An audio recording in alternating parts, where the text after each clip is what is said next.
Hey, SaaStr fans, welcome to episode 3 of the CRO Confidential series. I'm Sam Blond, your host. I'm currently a new partner at Founders Fund, investing in primarily B2B software companies. Prior to joining Founders Fund, I was CRO at Brex for almost 5 years. Today, we have 2 incredible guests. Normally we stick with one, but one very special guest here to boost the ratings. We'll start with the first guest, Jameson Young. Jameson and I have known each other for nearly 15 years now, which is crazy. We started as friends in San Francisco. He joined me at EchoSign, where we sort of competed as reps number 1 and 2 on the team for closing EchoSign business. I was fortunate enough to have him join me at Zenefits for a number of years. And now Jameson is the SVP of sales at Gong, a company most recently valued at something like $7.5 billion, where Jameson leads the entire customer lifecycle for the majority of Gong customers. So acquiring customers and servicing them. Really excited to have you here today, Jameson, and welcome to the podcast series. Glad to be here. It was very uncomfortable for me to hear you say that many nice things about me in a row, but I appreciate it. All true, and tough act to follow, but if there's anybody that can do it, somebody that we have known for as long as Jameson, you and I have known each other, I've known Jason. We referenced EchoSign, of course, the CEO of EchoSign, the leader of SaaStr. So excited that you're able to join us today, Jason, and thank you for being here. One quick anecdote just for fun, and then I'll be more of a wallflower. But I remember after we were acquired by Adobe, Sam, I think you inherited about 20 AEs from Adobe, right? Something like that, right? And I remember pre-Gong, you made this comment to me one day, I'm like, I can't believe what these guys say on the phone. That's so terrible. It was like an epiphany for me in SaaStr of like understanding what these broader teams do, that like the quality had declined. Like I think this was pre-Gong, so I don't know how you listen to their calls. I'm curious, right? But that was the moment when I realized this category, and obviously Gong has a lot more surface area today than just listening to, but that initial idea was transformational. When I heard you say that, you're like, oh my God, they send the dumbest emails and they say the worst things on customer calls, the dumbest things. Yeah, well, pre-Gong, all that you could really do is join calls live. Yeah, shadowing. And the thing that you're referencing, Jason, that was a huge takeaway for me is it makes such a huge difference which sales rep gets the lead in terms of the probability of that deal closing. Like you would think 100%. The product is what matters, but there is so much variance across the team that the customer experience or the buyer's experience can be radically different despite the product being the exact same product. And so, Gong really attempts to and has a huge impact on leveling the playing field a bit there. I mean, the scary part is those were only the things that they were dumb enough to say while you were on the phone too. I'm sure it was even worse if you weren't there. I can imagine. They were certainly trying their best. And so, I think that perfect segue. The thing. So back in the days of EchoSign, and even in the days of Zenefits, there was this tech stack that existed for within sales and that sales leaders would implement. And it included things like, CRM and tools for prospecting that had contact information and a number of these different just sort of like staples that came along with the tech stack. And when I think of Gong, the first thing that comes to mind is better than any company I've seen over the last, let's call it 8 to 10 years, Gong has really become now a staple in the sales tech stack for tech companies. And for you all, you really created a category here. You're not an alternative to a CRM. You're not one of these other types of companies. And so you really did this creating a category as well as anyone. I'd love to learn what you think you all did well at Gong to be so successful at accomplishing this. Yeah, I mean, appreciate that. And I think you're right. I think we did create we had to create new spend essentially, right? We didn't replace something else that people were using previously. Thankfully, all the things you guys just described were problems that people needed to solve. And I think we did a decent number of things well. I think one is what we talked about a minute ago, which is I do think that we had a very compelling story early on why like the current world was broken and it was based on opinion and why it didn't make sense. I think we had a really strong content engine early on as well with Gong Labs, which I think was helpful to kind of proliferate through LinkedIn. But honestly, if I'd say there's one thing that was most important and that we did best, it has to do with the product that we had. We have this product that has this very short setup time. I mean, this can be generally set up in 30 minutes, and the time to value is so fast. And so you could turn this thing on, and in a week or in 2 weeks, it could tell you answers to questions that you've never been able to answer before, right? Like understanding what your real competitive set looks like, how it's affecting revenue, all that kind of stuff. And I think that was key, because the bar that our sales team was selling to wasn't like, hey, give us a bunch of money for something that you've never used or don't understand. It was more, hey, turn this on. We'll do an assessment of your business, right? And if it makes sense, then we can continue. If not, then don't. But the fact that bar was so low, it really helped us get into organizations and prove value pretty quickly. Yeah, that's interesting. I was gonna ask the same. I noted one of the many fascinating things about Gong is it's a budget expander. Right. And in the old days when we were working together, I had a rule, this is dated, that maybe you could get 20 to 30, maybe 40% of your Salesforce ticket in additional apps. Right. So back then folks were spending $150 on Salesforce. So we had like a $330 to $50 a month window. That was tight. Yeah. Back in the days, because there's only room for 2 or 3 apps. Now it's like 2x Salesforce. And it's an expander, but it's very interesting that maybe that one of the secret sauces is being so easy to deploy that you don't have to have all the budget expansion discussions on day one, do you, to get in there? 100%. Maybe you can sneak in there by the team being champions before you even ask for the big check, at least in the earlier days. Well, you at least get to push that like prove value conversation to later when the value is more apparent. And in the case of us, we actually had enough data to prove the value at that point. Whereas if we had to do that all pre-sale, you had to write a check before you turned it on. Like we didn't have that kind of data set. Did that, sorry to monopolize Sam, but it's so interesting. Did that in your time, did it flip? In other words, I went the other day to buy a customer support app, and I found that all the ones that used to have free trials are now contact sales. And that's okay because the brands are big. Did that almost PLG-ish motion? Did it fade when everybody uses Gong today? Did you flip it around from a sales perspective? Well, so we were never like PLG, as in you like click a button and then you turn on Gong. It was always you talk to the sales team first to turn it on, mainly because there's a million different things that you can answer with this. But if you're not focused in the way that you deploy it and the way you think about deploying it, so we had to do some stuff. But I will say we did, a year ago or whatever, if we were more established, we started trying to move away from that pilot motion or that business assessment motion. And honestly, it was a mistake. And we've gone back to it more heavily now, especially in the current environment. That's interesting. It was despite Gong's brand today, right, which is dominant, it was a mistake to move away from that ease of pilot motion. Yeah, I think we got some quicker deals out of it in some cases, but I think that us trying to solve for time to close was the wrong thing to be solving for. It's interesting. It's interesting. I'll reinforce this concept a little bit with my experience. And Zenefits was similar in that we were sort of creating a category as well. We were displacing, and Jameson knows as well as anyone, we were displacing insurance brokers, and Zenefits did not look like a typical insurance broker. We looked like a tech company. And so again, like reinforcing this concept of making it very easy to buy. Well, Zenefits monetized through health insurance commissions. And so first of all, we were perceived as sort of like a free product.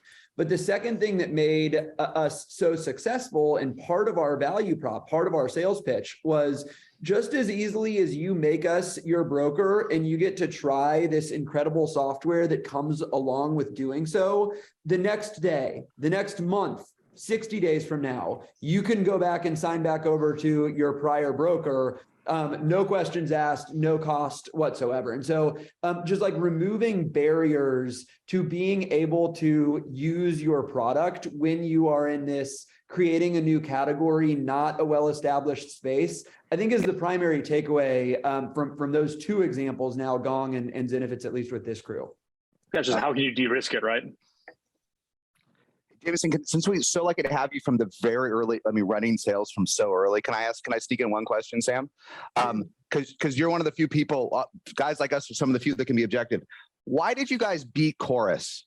Just being objective about it. I know. I'm sure they're all in there, but now you can be more objective about it, right? Because I think the core product, like the very nuclear product, was good at both, right? Yeah. I mean, both easily could transcribe a call, do a little bit of sentiment analysis, and send you an email.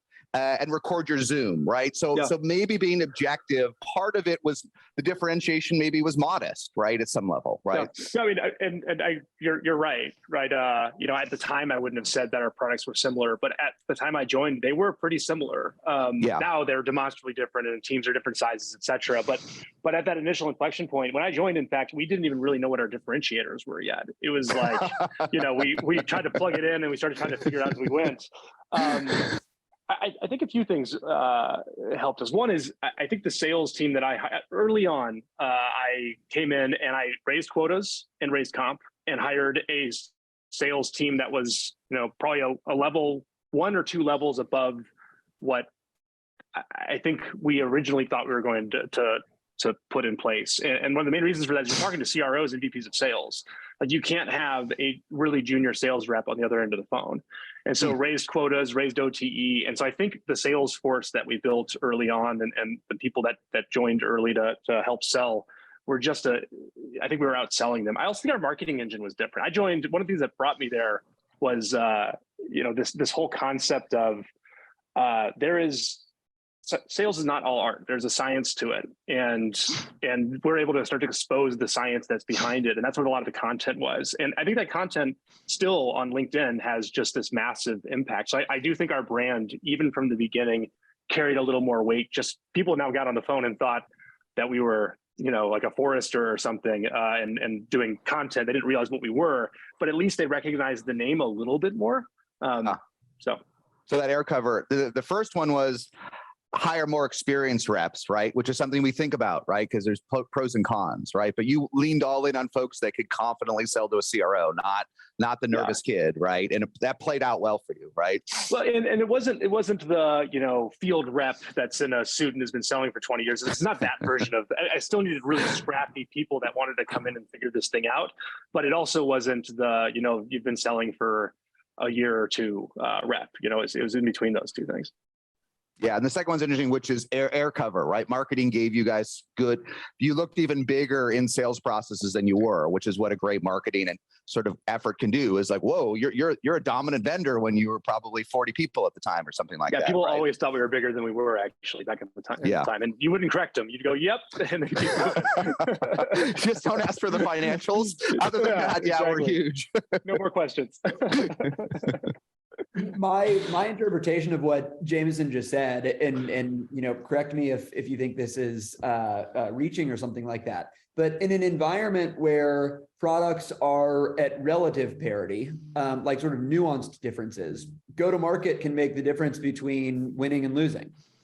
Yeah, and I mean, I think the fact that we won go to market as early as we were, that allowed us to continue to invest in the product, grow the team, et cetera. So it kind of started feeding the differentiation of the product as well. And we figured out differentiation and what resonated because we were learning that on the phone. I did look crazy when I came in though, and I jumped quotas up suddenly because there were a couple reps there. I think there were 3 reps. It ended up being 1 that stayed, but because I had to justify that OTE, I was like, look, I think we can jump quotas up in order to justify it, and it worked, thankfully. But I see. You increased quotas so that you could justify paying higher market salaries to the AEs, right? You couldn't wave your hands and just do it with venture capital back then, right? So 100%. That was the trade-off, right? But you had to sign up as the leader too, because that had to roll up into your commit, didn't it? There's no free lunch. 100%. But at the same time, if it didn't work, it didn't work for me. So right. Whether. So lots of things went well in creating this new category. One thing that, despite Gong being one of the most successful businesses of this sort of tech generation, as all of us on this call know all too well, nothing is perfect. And what are some of the sort of lessons learned throughout this process? Maybe things that didn't go so well. Anybody that's listening in this environment where they're trying to create a new category, things that may save them some cycles? I mean, you heard me happen to reference one earlier, which is like we tried to move away from a motion that was really comfortable to us at one point and recognize, that we're probably moving away from pilots and moving back. So that's one. I actually think a bigger one though for us, from the very beginning, when you put Gong in the hands of users, they went crazy for it. Like we call it raving fans, but they, it's like, oh my gosh, I don't know how I operated without this. Sales reps would feel that way, sales managers. We didn't recognize how powerful that was early. And I don't think we did a good job of, simple things, right? We would have people that were at one organization, and salespeople are transient. If you stick around a SaaS startup job for a couple of years, that's a pretty long time. We did a good job of like tracking when they went somewhere else and using that to start our new sales cycle and leveraging the fact that we have these power users moving around. And I'd even say one thing that Chorus did better than us is they did a really good job of getting advisors pretty early. I think they got through giving them some equity, but they'd insert these like champions inside of decent sized organizations that would block us out pretty well. And we never did that actually. But I think they did. And I honestly, looking back, I think that was something that we should have done. It would have given us more traction faster. That's interesting because there's so many stories on the internet that, hey, advisors don't do any value, right? That they just look good on a slide for raising venture capital. But it worked. They literally were such strong advocates for Chorus that they were able to block you out of some key accounts. Early on, at least. Early right? on, when you're both emerging vendors, right? When no one knows, no one really knows, right? Now, I have no idea how many advisors they actually paid and how many of them helped them, but we certainly saw some that were helping. Did you guys on a sales or marketing side, when these raving fans, and we all didn't realize, I don't think any of the three of us realized in the early days when we worked at an app with raving fans what it's like not to, right? That's the reason you didn't get it, is because we didn't know what it was like on the other side, right? We took it, we thought it was table stakes that all apps, like how could you even sell an app that people didn't love? But it turns out not to be the case. But did you track them through marketing, CRM triggers? Did you proactively like have a team go after champions that changed other orgs?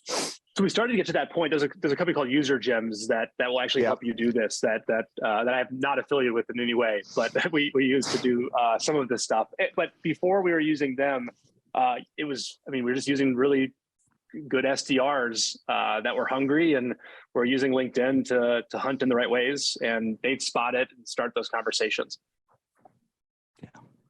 My learning from the Zenefits experience, and again, like kind of this concept of category creation, was a little different. Could be unique to Zenefits, but I'll roll with it anyway. So we really embraced this identity of the fastest growing tech company ever. And I remember I had a bunch of in-person conversations with people, largely in the Bay Area. I work at Zenefits. I've heard of Zenefits. Nobody knew what Zenefits did.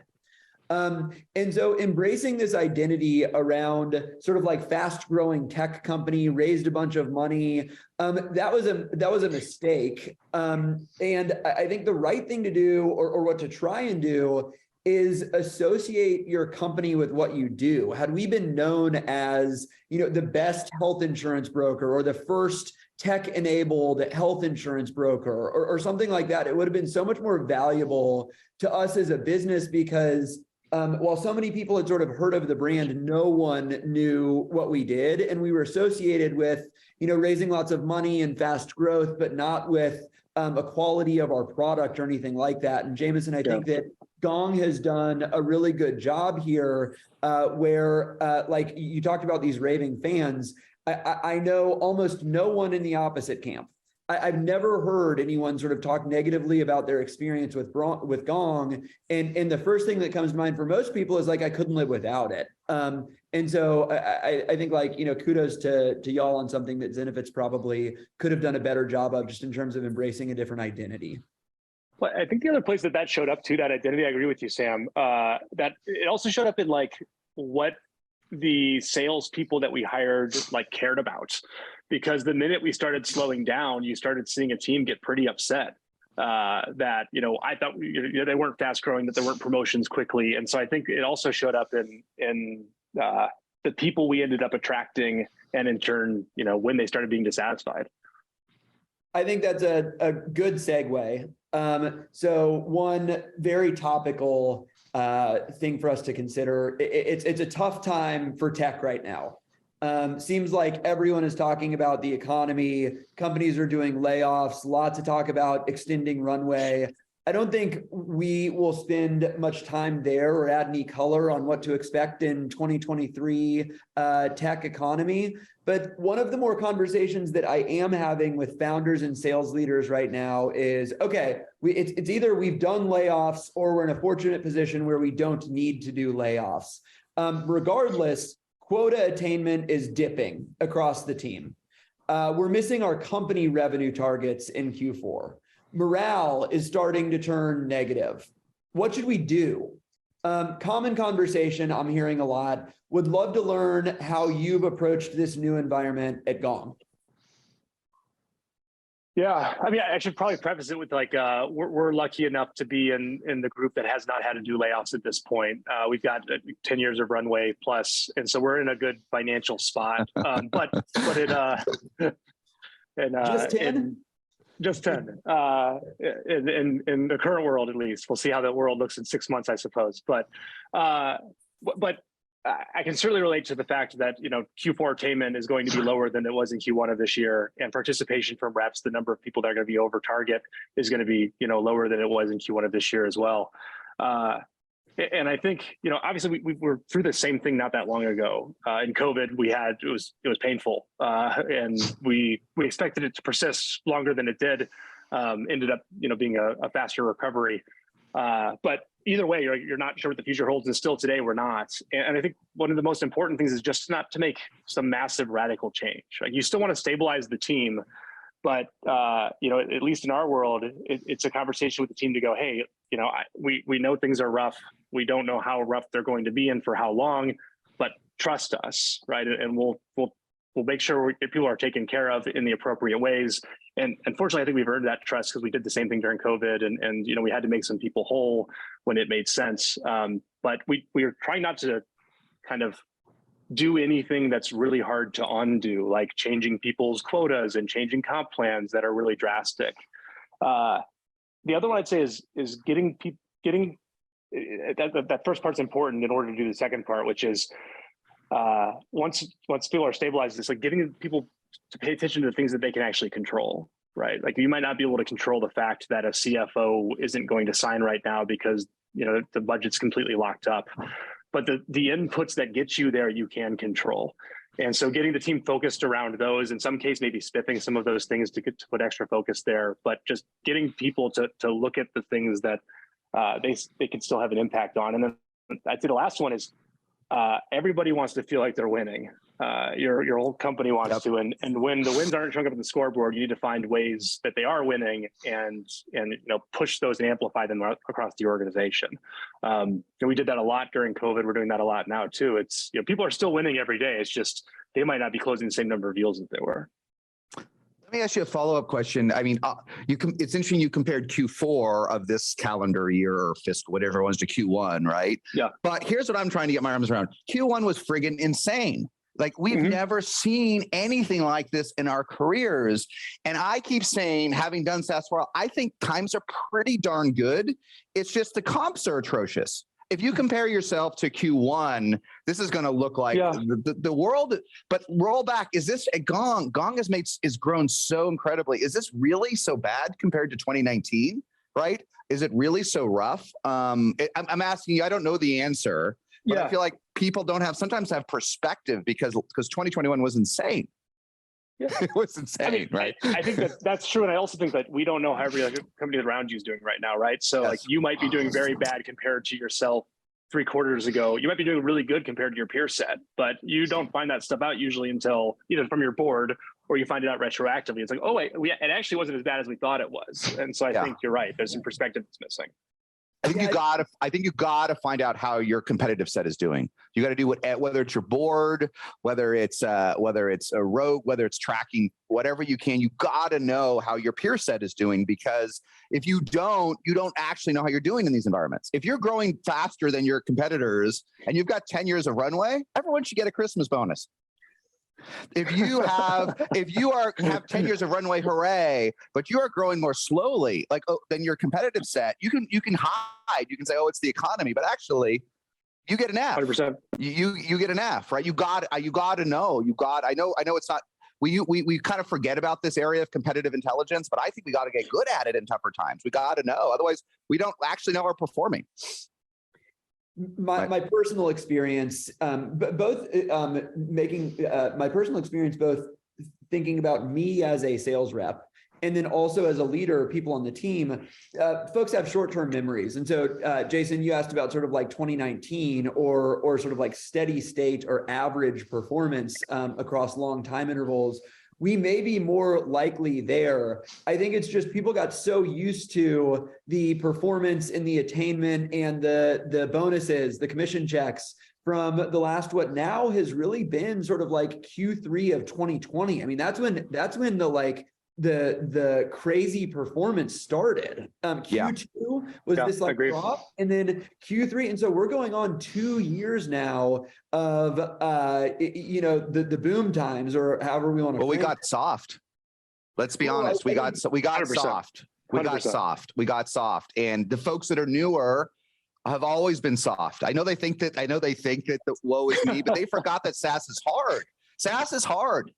It is, even at iconic companies like Gong, every deal's hard, isn't it? I mean, 80% of deals are hard today, right? And I remember, like, in our competitive set at DocuSign, I talked to this kid in like May of 2020 that joined, okay? And she said it was the best job ever. She closed 6 deals her first day. That was a window of time because we couldn't leave our houses, right? And so that's her first sales job. She closed 6 deals at DocuSign her first day. She'd never done sales before. I bet she closes 0 a quarter today, don't you think? Not that it's not a great company, but I bet she's 0. I bet she's 0, right? Funny illustration. I wonder if she's looking for a new role. She sounds great. She might be great. I mean, I'm serious. This was her first job out of college. It's 2 years. She could be. But I just think she grew up in an environment where she doesn't understand the frame of reference, right? It's not her fault. But imagine, oh my God, SaaS is great. Mom and dad, I closed 6 deals my first day. I mean, I think the hard part about that is like giving someone perspective is just very, very difficult, right? You just sound like an old man. It's like, like an old man. It doesn't work. So if anybody has a good way to do that, I'm very interested. Back in 2008 EchoSign, it was harder sledding than 2021 anywhere. I'm sure EchoSign included. 10x, 10x everywhere. Jameson, so a really helpful and insightful answer, just sort of like repeating what I heard to take away, because again, this is like a daily occurrence, whether I'm talking to a VP of sales, a founder, describing this environment, and it's like, what should we do here? Should we change quotas? How should we motivate the team? And my takeaways were like, cooler heads will prevail on this. Don't make a bunch of drastic changes because the change fatigue will just add to the already low morale. Find the wins that are happening and emphasize those wins. One other thing that comes to mind for me that I found really helpful, and it's absolutely true, is that so many leaders are born out of the tough times. And you can message that to the people on your team, that there will be people that today, this quarter, next quarter, however long this lasts, they step up. They are positive, and they're a positive influence on their teammates. They perform, they hustle, they do these things. And this is a very long game. We are going to go through cycles indefinitely, as we have historically. And you have to perform at all times. And so those that perform when times are tough are the ones that ultimately have the best outcomes with their careers. And hopefully a message like that is motivating to the people that see themselves as future leaders. I mean, effort and attitude are more important right now than they've ever been. And attitude, a lot of that is just how it's affecting the rest of the people around you. I don't know. Can I ask you one follow-up before we move on, Jameson, to the next topic, Sam? This is what I'm seeing. And when I have a market leader, right, but still an emerging market leader, right? I mean, Gong's not that big, right? I'll give you an example, and then I'll ask you I've invested in 2 companies that are they're adjacent. Okay, they're not direct competitors, but they're pretty similar. One is north of 100 million. I think it's seen its growth slow from like 70 to 50. Okay. The other one's at 10 million. It's seen its growth slow to 0. Okay. And I think there's a few root causes of it. But one of them, I think, is that today, when budgets are tightened, they're going to brands. They're going to brands because if and you may have a myopic, and I'm curious if you see Gong as relatively stronger than upstart sales startups. I see a lot of upstart sales startups, newer ones like 10, 20 million, 5 million. I see them being slaughtered in today's environment, but I don't see it with the leaders. I don't see it with the ones that have broken out. I don't see them decelerating to nothing. Yeah, I mean, I guess it'd be hard for me to have perspective on that. Yes. I mean, I think generally you're seeing people pull back on risk. So if you're being perceived as risky, then you're probably always in a more difficult spot. Whereas if it's, you're a brand that several of your friends or counterparts are saying, yeah, we use them, they're great, we've been using them, they know the name, I'm sure that's helpful right now. Yeah, Jason, we talked about this a little bit where we may be in an environment where there's cost cutting, and in that environment, you sort of got to pick and choose who is being cut, and there are a number of factors that influence that. I think to your point, hard to cut. We'll use the like biggest sales tool. Hard to sort of justify cutting Salesforce or something like that. That's as a brand. There's no churn at Salesforce. There was no churn in 2008, 2009. There was none. But NRR shrunk, right? Well, but there was no churn. There was no churn in the worst downturn of our lifetimes. They're a user-based model, right? So of course their NRR is shrinking, right? When you're no longer hiring. By definition, right? Yeah, exactly. And so it probably, there's sort of like levels to this, or a spectrum. And Salesforce is on one end, you have Gong somewhere in the middle, and then you have this new thing that a sales leader thought would be fun to try 6 months ago, and it's this new company. They're probably just by that nature, higher on the chopping block than the more established brands, exactly as you mentioned. That seems intuitive, right?